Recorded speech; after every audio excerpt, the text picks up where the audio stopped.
Billionaire CEO had 72 hours to close the free clinic, but a single mom's refusal changed his vote. Before we dive into the story, take a moment and tell us where you're watching from. It helps new viewers find stories like this. Silas Whitmore parks his Audi 2 blocks away and walks the rest of the distance in jeans and a plain jacket, a clipboard tucked under his arm like camouflage. He keeps his pace steady, nothing rushed, nothing lingering. The building appears between a laundromat and a bodega like it's trying not to be seen. Faded sign, sun-bleached letters, Riverside Pediatric Care, free services. 72 hours until the board vote, Thursday, 3 p.m. A neat deadline for an ugly decision. The sidewalk is cracked in uneven squares. A stroller rattles over it, wheel wobbling. The mom pushing it has a phone pressed to her ear, her voice tight. "No, I'm not paying that. I already paid. I have the receipt." Silas steps aside to let her pass. The stroller wheel catches again. Instinct flickers. His hand lifts as if to steady it, then he stops himself and lets her handle it. 2 men smoke outside the bodega, eyes half on the street, half nowhere. A handwritten poster is taped crooked inside the clinic window. Free flu shots. Walk-ins welcome. Silas looks at the sign a beat longer than he means to. Then he adjusts his grip on the clipboard and goes in. The lobby smells like antiseptic and burnt coffee. Plastic chairs line the wall, filled with tired parents and toddlers who look like they've learned how to wait. A father fills out forms with a pen chained to a clipboard. A toddler kicks his sneakers against the chair leg in a soft, relentless rhythm. No one looks up when Silas enters. Good. That's what he needs. Anonymous. Forgettable. A woman behind the intake desk runs the room like a conductor. Early 30s, dark hair in a ponytail, scrubs, worn sneakers, and the kind of focus you don't fake. She redirects a volunteer toward the donation bin, points a nurse toward exam room 2, and answers the phone without breaking stride. "Riverside Pediatric, this is Ruby." She listens, scribbles on a sticky note. "We can take the formula Tuesday morning. Thank you." She hangs up and finally lets her eyes land on Silas. Not his face first. His clipboard. His posture. His watch. Just a flash of expensive restraint under a plain jacket sleeve. "Who are you here with?" she asks, voice neutral but not friendly. Silas keeps it simple. "I'm here to observe operations. For a report." Ruby's eyes don't blink. "For who?" "A foundation review," he says. Not a lie, not the whole truth. Something shifts in her jaw. She leans forward slightly, lowering her voice, not for secrecy, but because she's choosing control. "Then observe this." She gestures toward the waiting area. "That mom's been here since noon." Silas follows her gesture. A woman sits with a little boy asleep against her shoulder. Single mom, late 20s or early 30s, hoodie, hair pulled back fast, the look of someone running on 3 hours of sleep and stubbornness. Her hand rests protectively over the child's back like she's keeping the world from taking anything else. A volunteer approaches her with a clipboard. "Ma'am, I'm sorry, but without insurance..." The mom doesn't raise her voice. She doesn't plead. She doesn't perform gratitude. She looks up, eyes clear and exhausted. "No." The volunteer blinks. "No?" "No," the mom repeats, calm as stone. "You can't send him away. He's wheezing. You hear him. So no." People nearby go quiet in that way crowds do when something real happens. Ruby doesn't jump in to rescue her. She doesn't need to. The mom continues, still controlled. "If you want a signature on a form that makes this your fault later, you'll have to find someone else." A beat. Then Ruby turns back to Silas, letting him feel the weight of it without saying the obvious out loud. You can write whatever you want in your report, she says, but don't call this place inefficient. Silas's face stays composed, but his eyes sharpen, taking in the boy's shallow breaths, the mom's refusal, the small tremor in the volunteer's hands. He makes a note on the clipboard. Ruby watches the pen move. "What's your name?" she asks, softer now, but sharper underneath. Silas doesn't look up right away. "Silas," he says finally. Ruby holds his gaze. "Silas, what?" A half-second pause. Silas doesn't give her his last name. Just Silas. Ruby's mouth tightens like she's filed that away as evidence. "Okay," she says. "Just Silas." "Observe." The phone rings. Ruby answers while simultaneously checking a parent in and handing forms to a volunteer who looks overwhelmed. "Riverside Pediatric? Yes, I understand the appointment was for 10. We're running an hour behind." She covers the mouthpiece. "Maria, can you take Mrs. Chen to room 2? Her daughter's rash needs to be checked today." The volunteer nods and disappears. Ruby returns to the phone. "We'll see you when you get here." "No, there's no charge for the visit." She hangs up. A man approaches the desk with a screaming toddler. "My son needs his immunization records for school. They said you have them." "Name?" "Davis. Tyler Davis." Ruby types with one hand while reaching for a filing cabinet with the other. The phone rings again. She ignores it. "Found it. Give me 2 minutes to print." The man shifts the toddler to his other hip. "I have to be at work by 2. "I understand." The printer jams.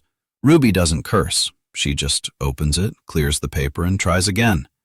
The toddler stops crying long enough to watch. The records print. Ruby hands them over. "You're all set."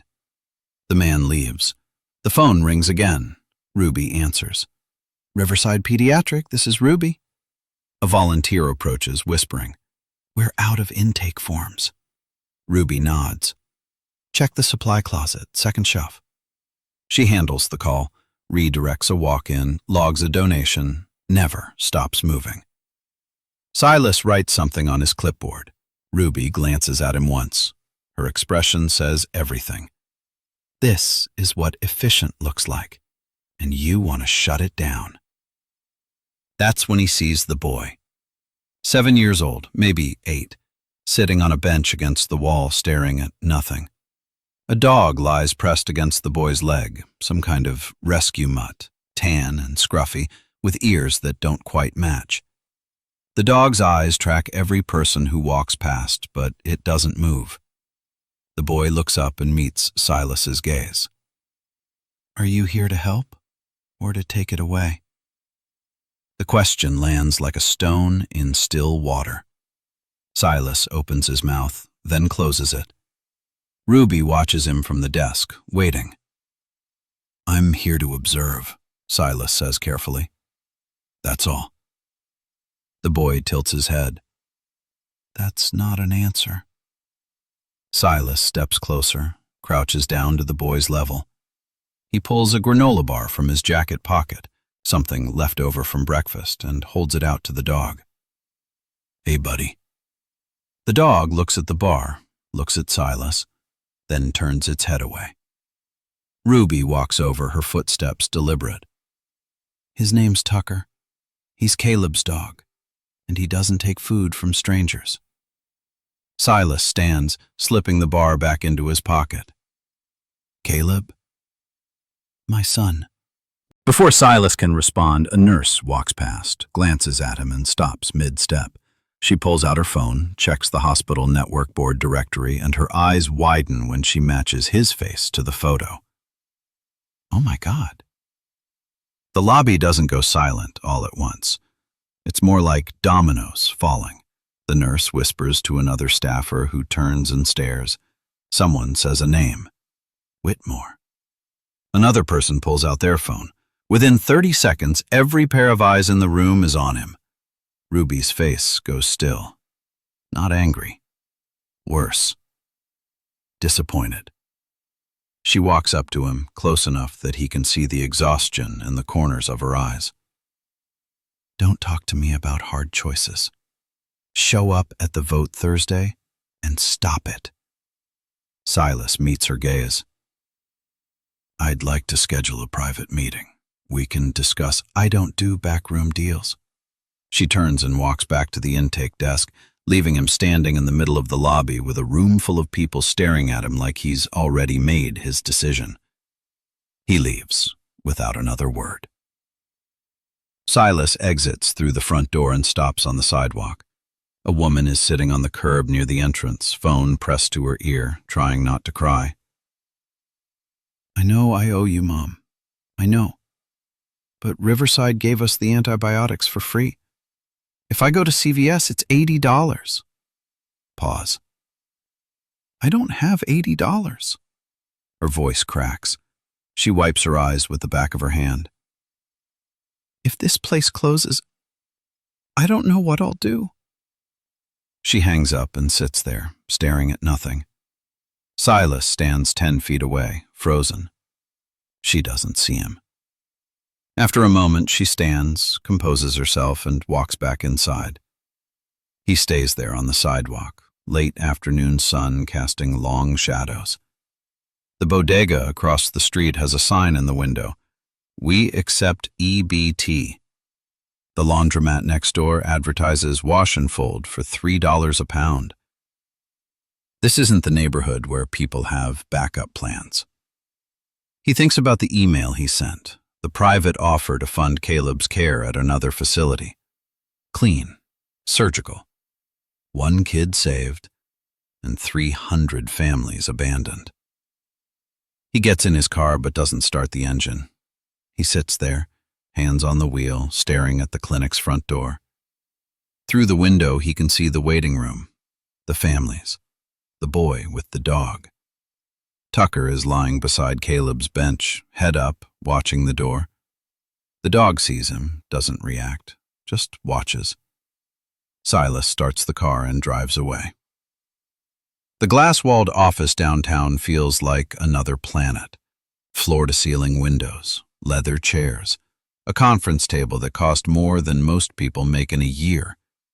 Silas's business partner, Gregory Hale, is waiting when he walks in, tie loosened, reading something on his tablet. How bad is it? Silas drops the clipboard on the table and loosens his tie. It's exactly what the audit said. Low overhead, volunteer run, minimal staffing. Gregory leans back. Then what's the problem? They're efficient because they have to be. Donated lease, volunteer doctors, the whole operation runs on compassion. And the board expects a closure recommendation. Gregory studies him. You've done this 100 times, Silas. What's different now? Silas doesn't answer right away. He thinks about the waiting room, the boy, the dog that wouldn't take food from his hand. Nothing's different. Gregory stands, walks to the window. Outside, the city glitters. Good, because reversing yourself now makes you look weak, and shareholders hate weak. He turns. You know what Warren told me last week? He said compassion is a luxury we bill to the client. Don't confuse it with strategy. Silas nods. He knows the rules. You don't survive in this world by second-guessing yourself. Silas is reviewing files when Gregory walks in without knocking. He closes the door behind him. We need to talk. Silas looks up. About the fact that you've been to that clinic twice in 2 days. Gregory sits on the edge of the desk. Warren called me. He's hearing rumors you're reconsidering. I'm doing my job. Due diligence. Due diligence was 3 weeks ago when you signed the audit. Gregory leans closer. Thursday's vote is a formality. The board expects a clean recommendation. If you waffle, they'll see it as weakness. I'm not waffling. Good. Because Diane Mercer called me this afternoon. She wanted to know if you're solid on the closure. Gregory straightens his tie. You know what happens if you're not? Silas doesn't answer. They'll invoke a no-confidence vote before you finish your opening statement. You'll be out by Friday morning. They'll replace you with someone who doesn't second-guess the numbers. Is that a threat? It's a reality check. Gregory stands. You've built a career on being decisive. Don't throw it away because you spent 2 days watching a nurse play hero. He walks to the door, then stops. Thursday, 3 p.m. Clean recommendation. Anything else is career suicide. He leaves. Silas sits in the empty office, staring at the audit file. The numbers are right. The conclusion is right. But the woman on the curb keeps playing in his head. If this place closes, I don't know what I'll do. He closes the file and turns off the light. But that night, alone in his apartment, he opens the audit file and reads it again. Every line, every number. The clinic operates on a shoestring budget because it serves families who can't pay. The inefficiency is the absence of profit margins. The redundancy is the existence of care for people the system has already written off. He closes the file and drafts an email. Subject, alternate proposal. Caleb Caldwell. He offers to privately fund Caleb's care at a different facility. Cover the costs, no questions asked. It's clean, surgical. It saves one kid without derailing the closure. He hits send before he can talk himself out of it. Then he pours a glass of water, stands at the window, and watches the city until his reflection fades into the glass. The next morning, Silas returns to the clinic with a printed copy of the proposal. Ruby is in the staff break room pouring coffee into a chipped mug that says, "World's okayest mom." She looks up when he walks in. "You came back." He hands her the paper. "I have an option. For Caleb." Ruby reads it. Her expression doesn't change. She sets the paper down, picks up her coffee, and takes a slow sip. "No. It's a good facility. Top-tier care. I'll cover everything." "You don't get to save one child and abandon the rest." "Ruby, come with me." Ruby is on the phone when Silas finds her. She waves him in and points to a chair. "I understand the policy, but the family doesn't have transportation to the county clinic. It's 40 minutes by bus, and the mother works 2 jobs. Pause. "Yes, I know that's not your problem. I'm asking you to make an exception." She listens. Her jaw tightens. "Fine. I'll figure it out." She hangs up. Silas waits. Ruby rubs her temples. "We had a donated X-ray machine. County Health Department said we can't use it without a certified radiology tech on staff. We can't afford one." She looks at him. "So now families have to go to the county clinic or pay out of pocket." "What did you tell them?" "I told them we'd find a way." She pulls out her notebook, flips through handwritten contacts. "There's a retired radiologist who volunteers at the free clinic in Midtown. Maybe she knows someone." She picks up the phone and dials, gets voicemail, leaves a message. "This is what I do. I solve impossible problems with duct tape and favors. And when this place closes, none of that matters anymore." She stands and hands him a clipboard. "Follow me." They walk to the storage room. She points to a pile of boxes in the corner. "Medical textbooks, donated last month. They need to be sorted by subject and shelved in the staff library. Can you do that?" It's not a request. "Yes." "Good." She leaves in there with the boxes and the clipboard and the realization that this is the work. No glory, no credit, just sorting books so someone else can learn. He opens the first box and gets started. When he finishes, he finds Ruby in the hallway. She walks out of the break room and Silas follows. She leads him past exam rooms where nurses check vitals and parents fill out intake forms. She stops at the edge of the waiting area and gestures toward the families. See them? If this place closes, they have nowhere else to go. No insurance, no transportation, no backup plan. She turns to face him. And me? I lose my job. Caleb loses his asthma care. The only place that knows his triggers, his history, the only people who've kept him stable for 3 years. Gone. Silas opens his mouth to argue, but before he can, Caleb runs up from the play corner. Tucker trots behind him, ears up, alert. Mom, can I have a snack? Ruby reaches into her bag and hands him an apple. Caleb takes a bite, then looks at Silas. Do you have kids? No. Caleb chews thoughtfully. Then how do you know what's important? The question hangs in the air. Silas has no answer. Caleb shrugs and walks back to the play corner. Tucker follows, staying close, and when they reach the corner, the dog settles at Caleb's feet. Its body language shifts, less tense, more at ease. It only relaxes when Ruby is in the room. Ruby watches her son for a moment, then looks back at Silas. You wanted to observe, so observe. She walks away. Silas stands in the hallway, surrounded by the hum of a place that refuses to quit.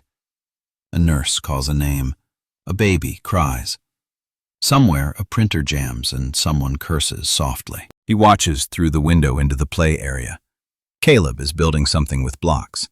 Tucker lies beside him, chin resting on crossed paws, eyes half closed but still tracking movement. A little girl approaches, and Tucker's ears perk up. The girl pets the dog's head gently. Tucker allows it, but doesn't wag his tail. When the girl leaves, the dog's attention returns to Caleb. 48 hours left. He leaves the clinic with a question he still can't answer, and a dog that knows the difference between a stranger and someone who means what they say. Silas shows up the next morning at 7:30. No announcement, no explanation. He walks through the door in the same jeans and jacket, clipboard gone, and stands near the intake desk like he's waiting for instructions. Ruby looks up from sorting donated diapers. You're back. I'm observing. Observing what? How it works. She studies him for a moment, then returns to sorting. If you're here to ease your conscience, do it somewhere else. Silas doesn't respond. He watches her label bins, newborn, 6 months, 12 months, with a Sharpie that's almost out of ink. She moves with precision, no wasted motion. Every action is deliberate. A truck pulls up outside. The driver unloads 3 boxes of medical supplies and leaves them on the curb. Ruby glances at the boxes, then at the volunteers already tied up with intake. Silas walks outside before she can ask. He carries the first box in and sets it down near the supply closet, then the second. The third is heavier, syringes, bandages, sterilized tools. He lifts it carefully and brings it inside. Ruby doesn't thank him, but she doesn't tell him to leave either. She just points to the closet. Everything labeled goes on the left shelf. He nods and gets to work. Silas is restocking exam room supplies when he hears raised voices near the break room. I don't care who he is. He shouldn't be here. It's Marissa, the older volunteer. Her voice carries down the hall. He signed the audit that's trying to shut us down, and now he's playing dress-up like he cares? Ruby's voice is quieter but firm. He's helping. Helping himself feel better, you mean? Marissa, no. I've been here 6 years. I've watched good people fight to keep this place open. I'm not going to stand here and pretend he's one of us just because he carried a few boxes. Silence. Ruby speaks again. You're right. He's not one of us. Not yet. But he's here. And until he proves otherwise, we treat him like everyone else who shows up to do the work. And if he doesn't show up Thursday, then we were right about him. Footsteps. Marissa walks past the exam room where Silas is standing. She sees him and stops. "You heard that?"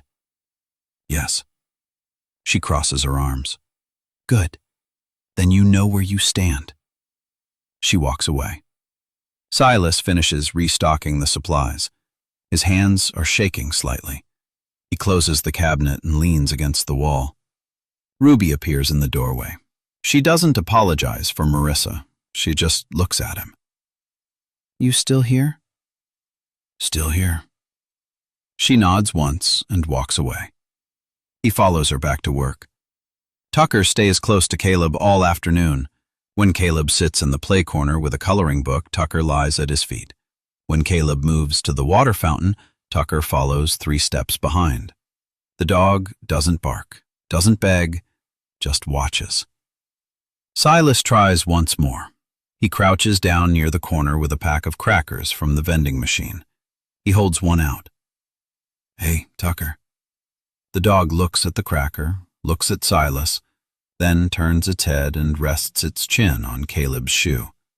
Caleb doesn't look up from his coloring. "He doesn't like strangers." "How does he know I'm a stranger?" "He just does." Silas pockets the crackers and stands. Ruby watches from the hallway, arms crossed, expression unreadable. Later that afternoon, a young mother walks in holding an infant, her hands shaking as she tries to explain the bill she just received. The baby needs follow-up care. The insurance company denied the claim. She has $17 in her checking account. Ruby takes her to the side office. Silas watches through the open door.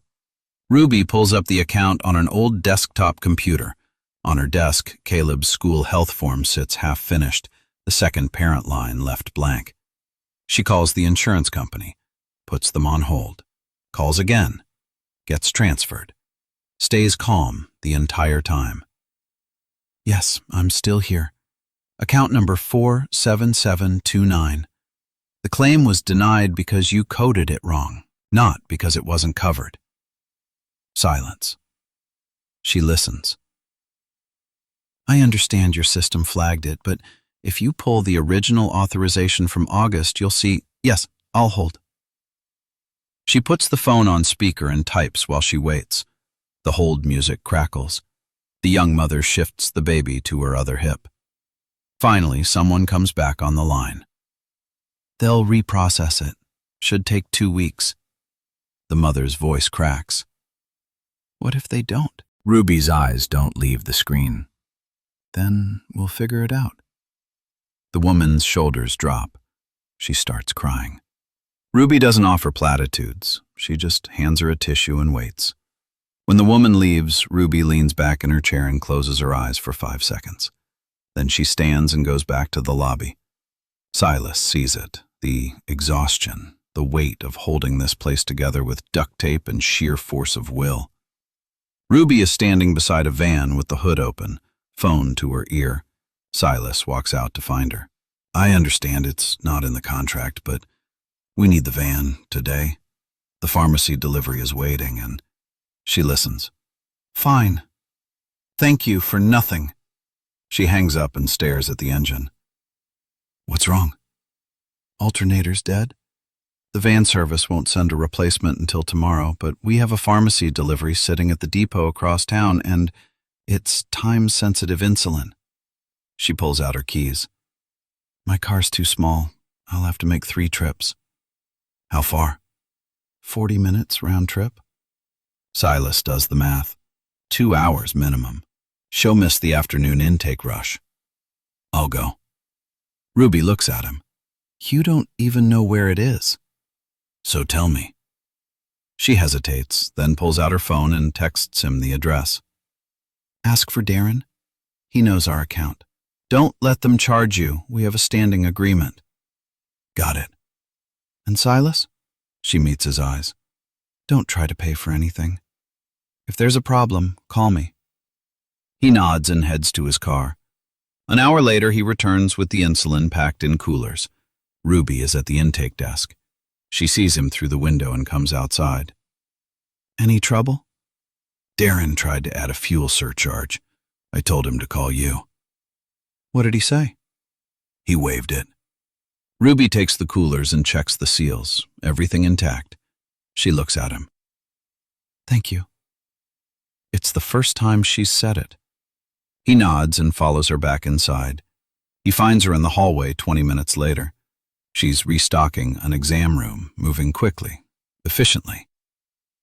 Can we talk? She doesn't stop working. About what? About what happens if I help. She turns. If you mean anything you're pretending to feel, you'll say it where it costs you. At the vote. In public. That's not how this works. Then how does it work, Silas? He hesitates. I make recommendations. The board votes. If I reverse myself publicly, you lose credibility. I get it. She crosses her arms. But if you stay silent, nothing changes. So which is worse? He doesn't answer. Ruby steps closer. You've been here 2 days. You've carried boxes. You've watched me fix problems you didn't even know existed. But none of that matters if you walk into that boardroom Thursday and say nothing. It's not that simple. Yes, it is. She walks past him and he catches her arm, gently. She stops. I've never publicly reversed a recommendation, he says. Not once. Once you go on record, you can't walk it back. Ruby looks at his hand on her arm. He lets go. So what happens if you do? He looks away. I lose the seat. Shareholders just confirmed me 3 months ago. They don't forgive weakness. And that's what you call it? Weakness? That's what they call it. She studies him, really looks at him. And for the first time, he feels like she's seeing past the expensive watch and the tailored jacket he's not wearing today. You want to know what my mentor told me? Silas says quietly. He said, compassion destroys careers. The ones who hesitate get replaced. Ruby's expression softens, just slightly. Then maybe you need to decide who you want to be when no one's watching. The words land heavier than he expects. She turns to leave but pauses at the door. She doesn't look back. I don't accept safety that depends on someone else's mood. Caleb deserves better than that. Silas opens his mouth to respond, but she keeps talking. You're the first person who's asked what I need instead of what I'll accept. Then she's gone, and for the first time in years, Silas feels seen instead of managed. An hour later, Ruby is in the supply closet with a clipboard counting inventory. Silas is nearby, organizing bandages by size. The door is propped open with a box. Ruby curses under her breath. What's wrong? She holds up the clipboard. We're short on nebulizer masks, pediatric sizes. I ordered them 3 weeks ago. Can you order more? Not without payment up front, and the budget's tapped until next month. She sets the clipboard down. Caleb needs one tomorrow for his weekly treatment. We have exactly 2 left. If another kid comes in with an asthma attack before then, she doesn't finish the sentence. Silas reaches for his wallet. Don't, she says sharply. Ruby, I'm not a charity case, and neither is this clinic. She picks up the clipboard again. I'll call around. Someone might have extras. She walks out, and Silas stands there holding his wallet like an idiot. Silas finds Ruby in the hallway outside the break room. She's leaning against the wall, eyes closed, holding an empty coffee mug. You okay? She doesn't open her eyes. Define okay. He doesn't say anything, just waits. After a moment, she opens her eyes. We lost a family today. They moved out of state because rent went up 40%.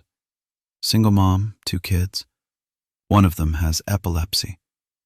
She asked if I knew any clinics in Tennessee. Do you? I found one. It's an hour from where they're moving. She sets the mug on the windowsill.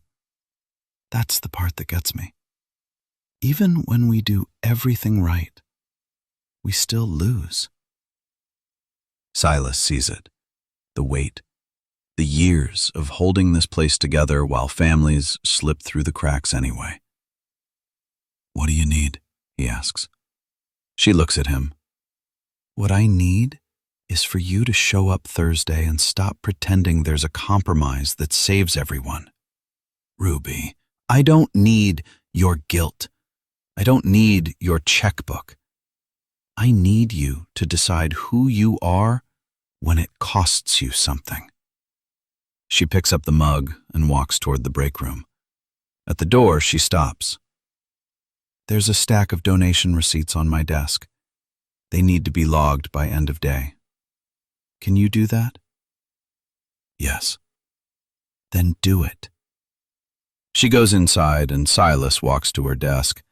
The stack of receipts is thick. He sits down and starts logging. Each one is $5, $10, $20. People giving what they can. He works until the clinic closes. It's after 6 when Silas realizes Ruby is still there. The lobby is empty, the lights are dimmed. He finds her in the tiny staff kitchen, heating water in a kettle that looks older than both of them. You're still here. She doesn't turn. Inventory doesn't do itself. Do you ever go home?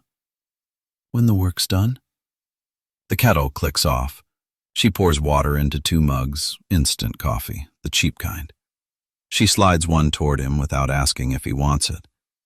They stand in silence for a moment. The only sound is the hum of the refrigerator and distant traffic outside.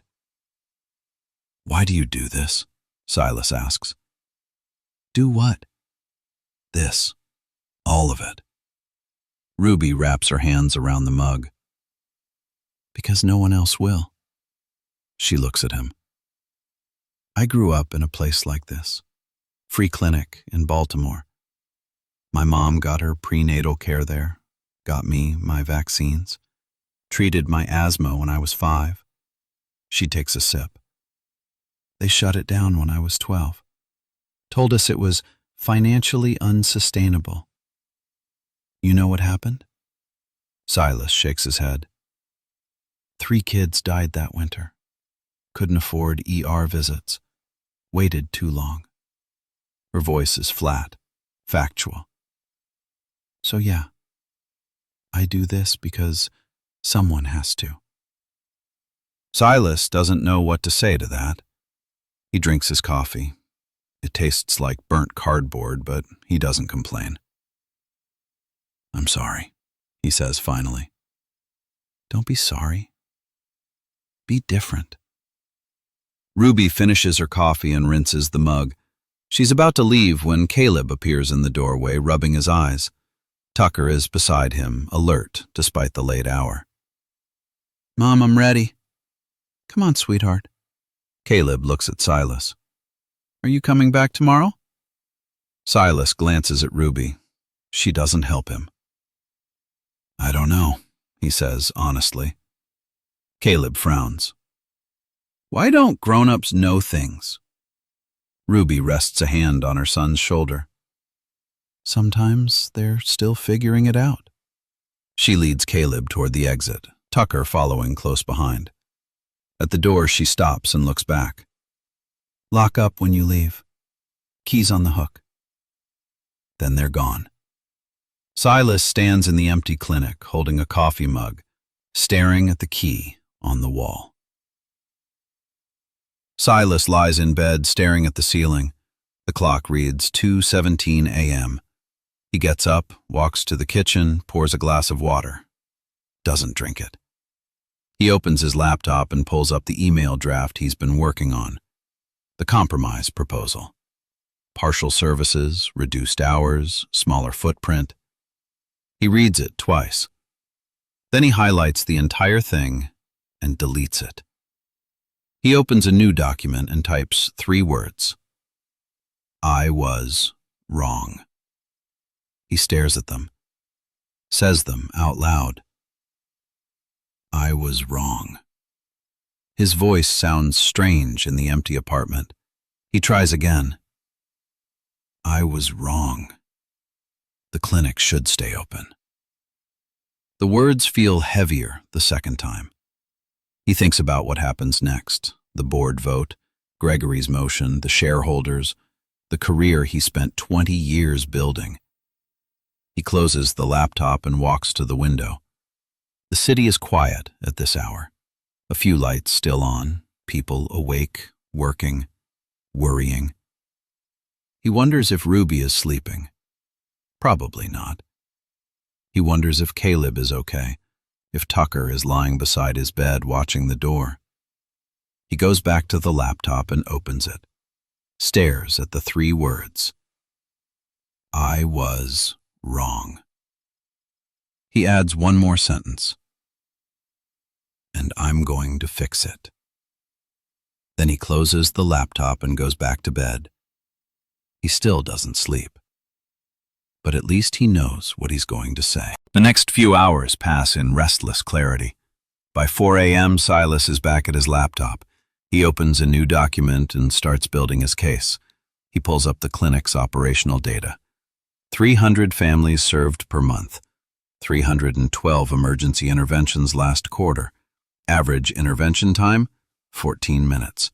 Nearest ER wait time, 4 hours.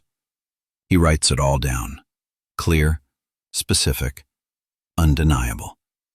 He anticipates the objections. The audit was thorough. Answer: the audit measured cost efficiency, not impact. Profit equals sustainability. Answer: impact is sustainability for the families we serve. You signed off 3 weeks ago. Answer: I was wrong, and here's the evidence that proves it. He practices saying it out loud in the mirror over and over. I was wrong. Closing this clinic is wrong. By 6 a.m., he's printed the supporting documents, the intervention data, the wait time comparisons, everything the board will need to understand what the audit missed. He showers, shaves, puts on the suit, and prepares for what comes next. Scene 3. Silas's bathroom, Thursday morning. Thursday morning. Silas stands in front of the bathroom mirror at 5:30 a.m. rehearsing. I was wrong. He says it again, louder, clearer. I was wrong. Closing this clinic is wrong. He watches his reflection. The words don't taste like ash anymore. They taste like truth. He tries the full statement. The clinic is not inefficient. It's exactly what our mission statement claims to value, and closing it is a failure of leadership. Better, not as armor this time, as presentation. The board will see him as the CEO they know, and then he'll tell them the CEO they know was wrong. By 7 a.m., he's in the car, driving toward the clinic one last time before the vote. Ruby is at the intake desk when he walks in. She sees the suit, the polished shoes, the briefcase. You look ready. I am. She sets down her pen and walks around the desk. Are you going to stay brave when they start pushing back? Yes. When Gregory invokes no confidence? Yes. When they vote you out? Silas meets her gaze. Yes. Ruby crosses her arms. Because it's one thing to promise at 6 a.m. in an empty clinic. It's another thing to do it in that boardroom with everyone watching. I know. Do you? Her voice softens slightly. Once you say it, you can't unsay it. Once you choose this, you can't go back. I know, Silas says quietly. And I'm choosing this. She studies him, really looks at him. Then she nods once. Then go. And don't let them make you small. She turns and walks toward the exam wing, but stops and looks back. You want to know what Caleb asked me this morning? Silas waits. He asked if you were going to keep your promise. Her voice is steady. He's 7. He shouldn't have to worry about whether adults mean what they say. But he does. Because too many people have let him down. I won't. Words are easy, Silas. The boardroom is where you prove it. She crosses her arms.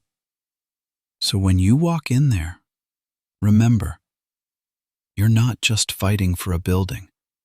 You're fighting for every kid who needs this place to exist. Silas nods. He doesn't trust himself to speak.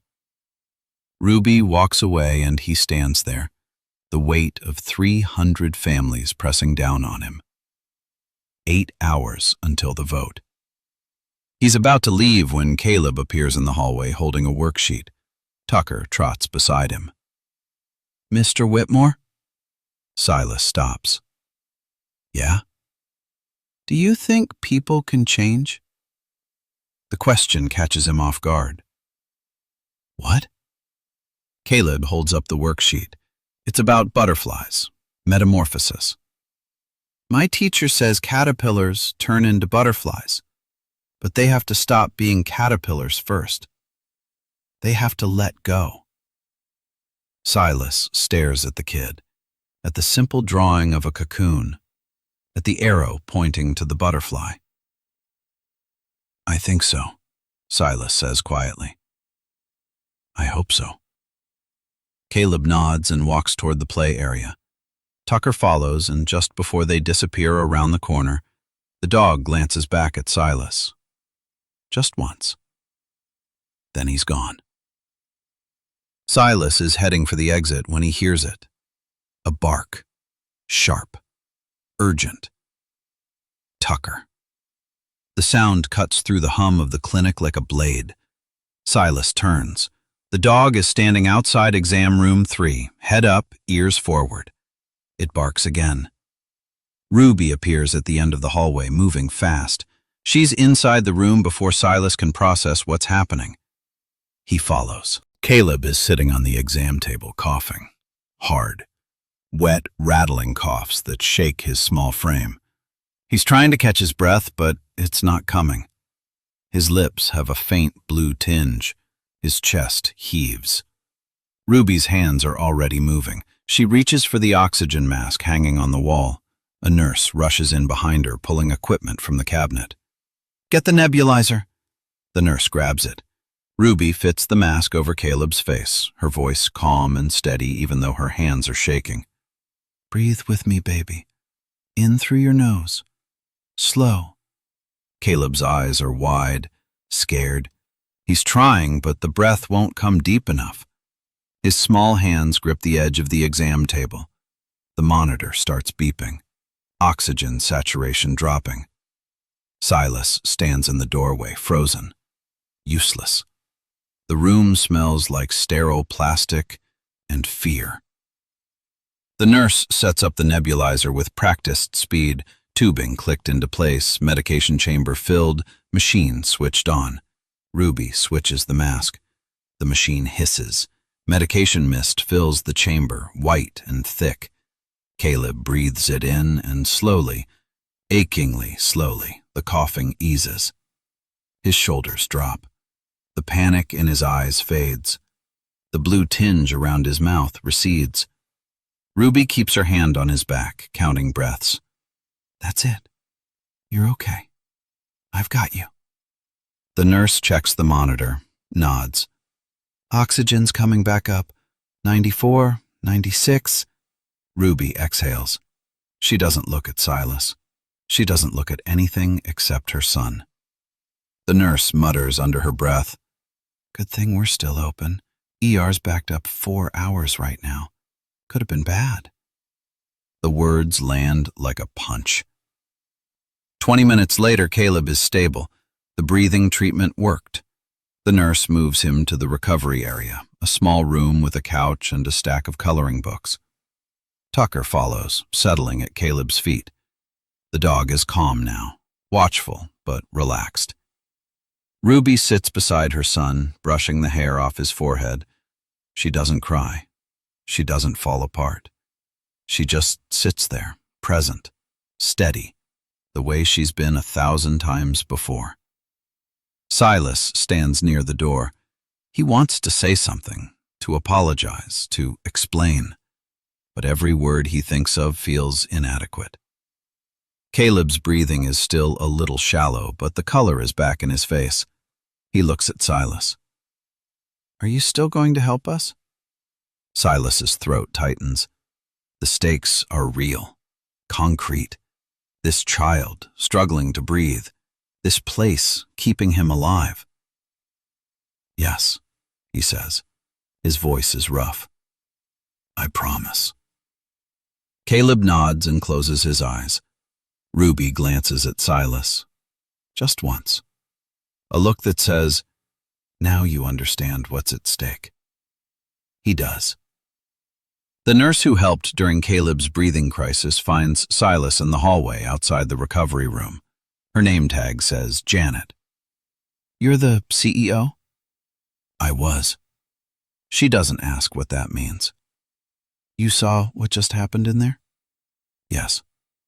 "That happens twice a week, sometimes more." She leans against the wall, exhausted. "Last month, a kid came in with an asthma attack at 9 p.m. We were about to close. If we'd been closed, his mom would have driven to the ER. 20-minute drive. Touch and go." Silas feels the words land. "The county clinic doesn't have evening hours," Janet continues, "and the ER is always slammed. So families wait. And sometimes waiting..." She stops, shakes her head. "We're the safety net under the safety net." She pushes off the wall. "I've worked at 3 hospitals and 2 clinics. This is the only place I've seen where the staff actually knows the kids, knows their triggers, knows their histories." She looks at him. "You closed this place, and it's not just a budget line item." "I know." "Do you?" She doesn't wait for an answer. "Because you're still standing here in your boardroom suit looking like you're trying to find the loophole that lets you sleep at night." "I'm not looking for a loophole," Silas says quietly. "I'm going to the board to stop the closure. On record." Janet studies him, then nods once. "Good." She walks away, and Silas stands alone in the hallway. Through the door, he can see Caleb resting on the couch, Ruby beside him, Tucker at his feet. A family. Intact. Alive. Because this place exists. Ruby stands. She walks past him without a word, and he follows her into the hallway. She stops near the supply closet, arms crossed, and finally looks at him. "You should go." "Ruby, you have a vote to prepare for." Her voice is even, no anger, no bitterness, just exhaustion. She walks him to the front door, opens it. The morning air is cool, and the street outside is starting to wake up. Cars passing, people heading to work. Silas steps outside and the door closes behind him. 5 hours until the vote. He sits in his car in the parking lot for 10 minutes. Just sits there, staring at the clinic through the windshield. He thinks about Caleb's question. "Are you still going to help us?" He thinks about Ruby's challenge. "Don't let them make you small." He thinks about the statement he rehearsed this morning, the truth he's about to speak, the career he's about to lose. And he knows it's worth it. He starts the car and drives to the office. Silas sits in his car, engine off, phone in his hand. He dials Gregory. "Tell me you're ready." "I need you to listen, Silas. We've been over this. The vote is in 5 hours. Don't do this." "I'm not recommending closure." Silence. Then, You're joking. I'm not. Gregory's voice hardens. You walk into that room and reverse yourself, and you're done. You understand that? The board will remove you before you finish speaking. I know. Then why are you doing this? Silas looks at the clinic through the windshield. The faded sign, the families walking in.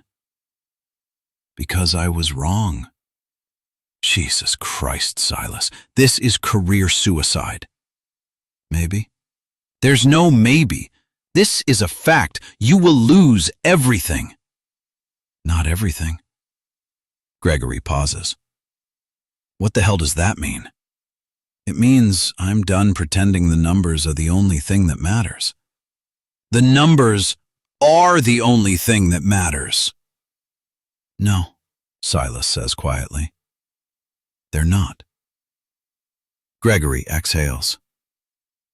I can't protect you from this. I'm not asking you to. Another pause. You're making a mistake. Maybe, but it's mine to make. Gregory hangs up.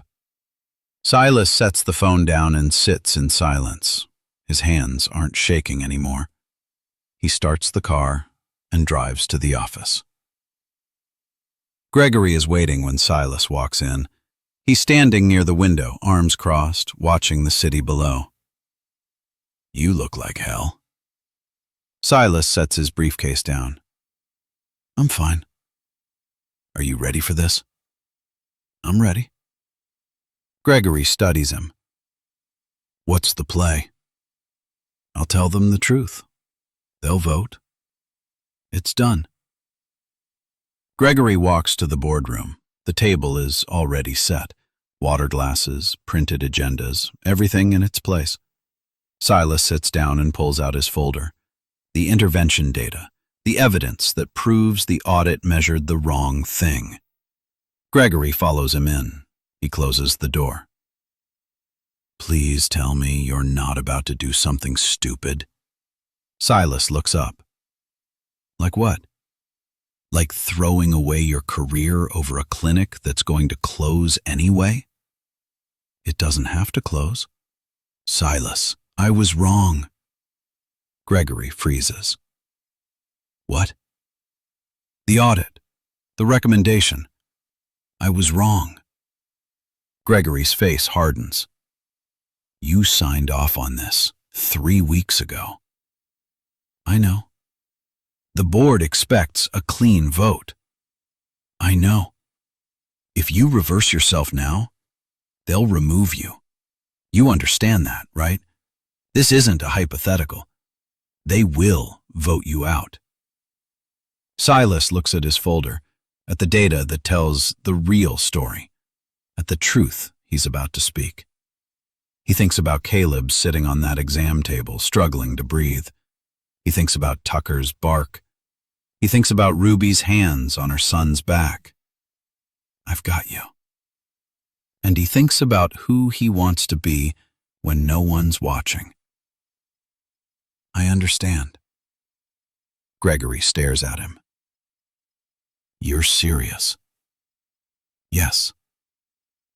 Then you're a fool. The door opens. Board members start filing in.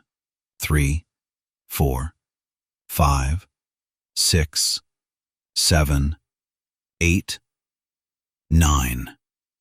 They take their seats, checking phones, exchanging small talk. The board chair, Eleanor Taft, sharp-eyed and unforgiving, nods at Silas. Ready when you are. Silas nods. He opens his folder and sets the evidence in front of him.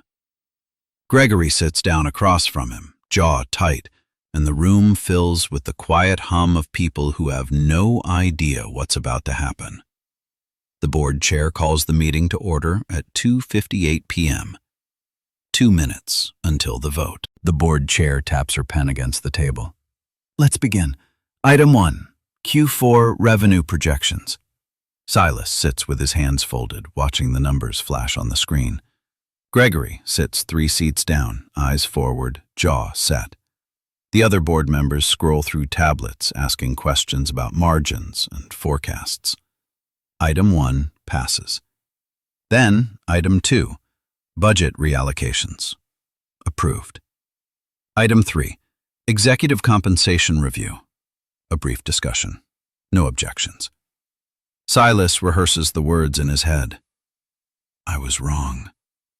3 syllables that will end everything. The board chair glances at her notes. Item 4, Riverside Pediatric Care Closure Recommendation. Silas, you have the floor. He stands. The room quiets. 9 faces turn toward him. I was wrong. The silence stretches. Someone shifts in their chair. Gregory's eyes close briefly. Closing this clinic is wrong. The board chair frowns. I'm sorry? I spent the last 3 days at Riverside. I watched the operation. I spoke with the staff. I reviewed the model. He keeps his voice steady. The clinic is not inefficient. It's exactly what our mission statement claims to value, and closing it is a failure of leadership. One of the board members, Richard Moss, investment banker, never liked Silas, leans forward. Silas, we've already reviewed the audit. The audit measured the wrong metrics. He pulls the folder forward. The clinic operates on a donated lease, volunteer doctors, minimal overhead. They serve 300 families a month who have no other options. Patient outcomes outperform facilities that cost 10 times as much. He slides pages across the table. The numbers are here. The closure recommendation wasn't based on inefficiency. It was based on the absence of profit. And that's not the same thing. Richard interrupts. Profit is how we measure sustainability. Profit is one metric, Silas says calmly. Impact is another. The clinic prevents emergencies, demonstrably. I watched a child receive treatment for a severe asthma attack this morning. The ER was 4 hours backed up. The risk was real. Diane Mercer, the shareholder representative, clears her throat. That's anecdotal. It's repeatable, Silas counters. 300 families a month. Every single one of them would face the same delay, the same cost, the same risk. Richard Moss doesn't let it go. You're asking us to trust your judgment after admitting you were wrong the first time. Why should we believe you now? Because I have better information now. You had access to the same data 3 weeks ago. I had access to numbers, Silas says. I didn't have context. Diane Mercer leans forward. What context specifically? The clinic uses a triage model that prioritizes high-risk patients. They tracked 312 emergency interventions last quarter. Asthma attacks, allergic reactions, diabetic episodes. Average intervention time was 14 minutes. He doesn't look at his notes. He doesn't need to. The nearest ER averages 4-hour wait times for non-critical cases, which means those 312 interventions would have been delayed significantly. The medical risk compounds with every hour of delay. The room is silent. Richard sits back. That's not in the audit, because the audit measured cost per patient visit. It didn't measure outcomes prevented per dollar spent. Silas keeps his voice even. The clinic costs us $200,000 a year to subsidize. That's direct intervention for families with nowhere else to turn. Show me another line item with that impact. He looks at each board member in turn. Eleanor Taft taps her pen. That's a compelling argument. It's the truth. She nods slowly. Noted. Gregory stands. I'd like to invoke a motion of no confidence. The words land like a gavel. The board chair looks at him. Are you serious? Completely. Silas has compromised his judgment. His credibility is shot. I move for an immediate vote to remove him as CEO. Diane Mercer nods. I second. The board chair exhales. She looks at Silas. You have anything else to say? Silas thinks about Caleb's question. Are you still going to help us?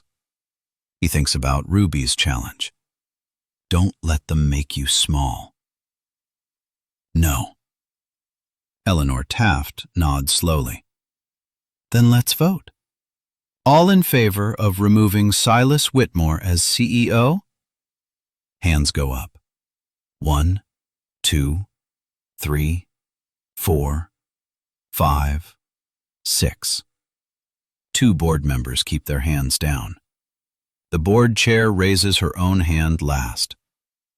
Motion passes. 7-2. Silas, you're out. Gregory stands. I'll have security escort you. That's not necessary.